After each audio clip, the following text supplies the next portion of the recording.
Muy buenas tardes. Bueno, lo primero que tengo que decir es un gracias muy cordial al doctor Sanguinetti. Yo siento que me une y nos une un vínculo de mucho afecto y respeto. En nombre del afecto admito las cosas que ha dicho, pero son exageraciones.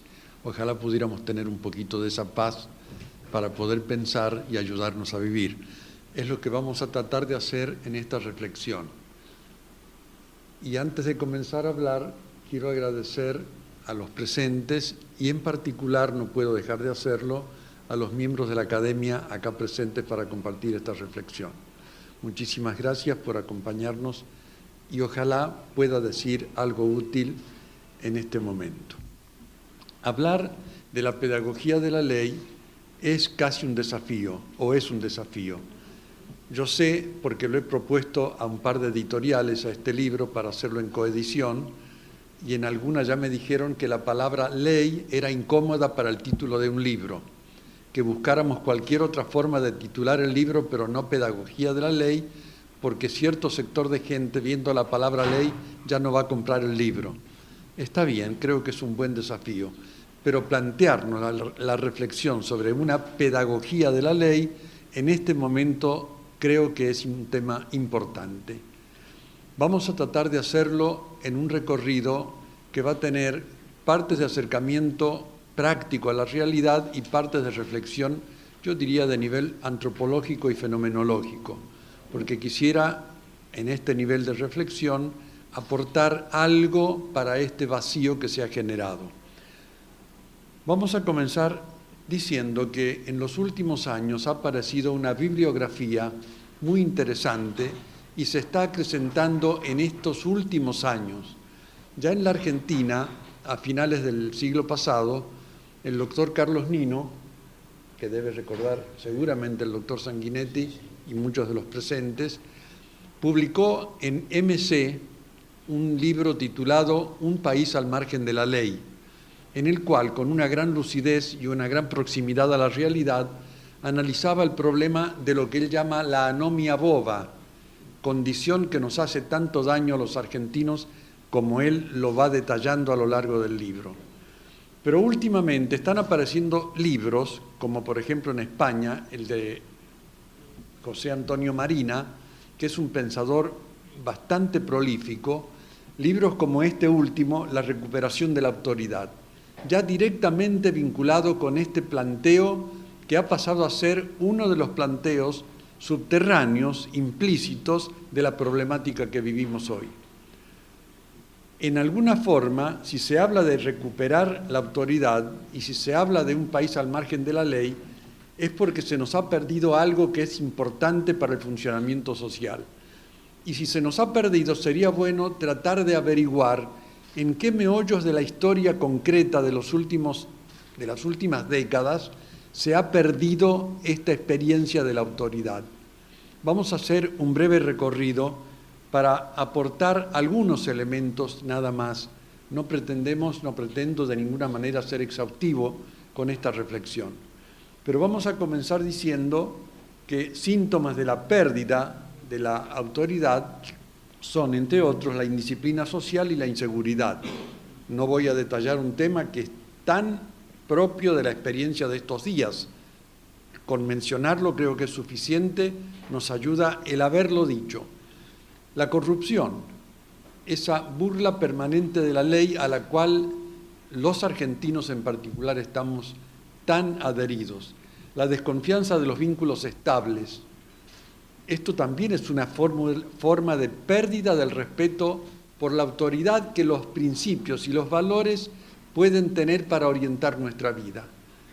Al final, si nos damos cuenta, una vida que no se sujeta a nada, que solamente va por donde se orientan sus pulsiones, sin tener principios y valores que orienten las pulsiones, es una vida que se sacrifica al vacío.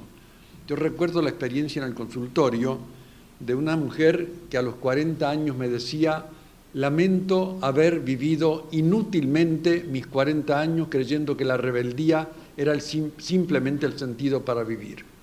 La rebeldía puede ser la carencia de sentido para vivir. Es parte de lo que estamos planteando. Otro elemento que nos muestra como síntoma la pérdida de la autoridad es la queja creciente de los padres.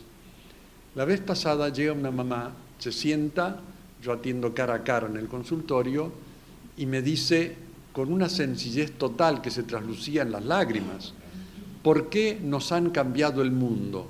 Cuando yo era adolescente podía entenderme con mis padres, aunque yo tenía mis rebeldías, tenía mi modo de pensar que se iba emancipando de lo que había aprendido, pero había un modo en que podíamos dialogar en algún momento con mis padres. Hoy a mi hijo de 16 años no puedo entenderlo. ¿Por qué nos han cambiado el mundo? Pero esta queja de los padres es hoy habitual, salvo aquellos padres que ni siquiera se dan cuenta del problema que tienen. Pero junto con la queja de los padres, vamos a mencionar la queja creciente de los docentes. Hace unos 6 años di un curso en la ciudad de Gualeguaychú. 300 docentes que iban a participar durante un día entero en 4 conferencias más los trabajos grupales. Para hacer una cosa más cercana a la problemática que tenían en Gualeguaychú, propuse una encuesta de 2 preguntas que debían responderla todos los docentes que iban a asistir al curso. El tema era el problema de la educación en el momento actual. La primera pregunta proponía cuáles eran los problemas más frecuentes que encontraban los docentes en su tarea de educar. Y la segunda pregunta era correlativa: cuáles eran los problemas personales que experimentaban ellos en la tarea de educar. De todas las respuestas, hubo una que llamó la atención a todos y que me la marcaron entre comillas cuando me dieron los resultados de la encuesta. El mayor problema que encontramos en las aulas es la presencia de hijos huérfanos de padres vivos. Original la manera de definir el problema. Huérfanos, porque carecían de todo aquello que un padre o una madre tienen que dar como base para la formación de la persona. Pero de padres vivos porque los padres estaban.